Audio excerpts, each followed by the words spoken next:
কি আজব এক দুনিয়া ভাই, সবাই ভুলে গেল।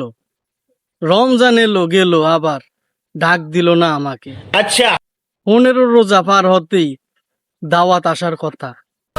এই বছর তো কেউ বলল না ভাই, আসেন একটু একসাথে বসে করি ইফতার। ইফতারের টেবিল সাজালো না, ডাকলো না কেউ বাড়ি।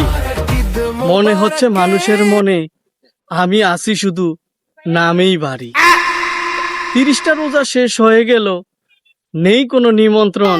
ইফতার তো দূরের কথা, নাই ঈদেরও আয়োজন। কেউ বলল না ঈদে আসো সেমাই খাবা ভাই। মনে হয় সবাই ব্যস্ত এখন, সবাই আমাকে ভুলে যায়। তাতে কি হয়েছে বলো, মনটা কিন্তু ছোট না।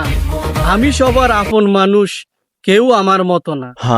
দাওয়াত দিতে পারিনি আমি 30 রমজানে, তবু ভালোবাসা রইল ছোট্ট এই মনে।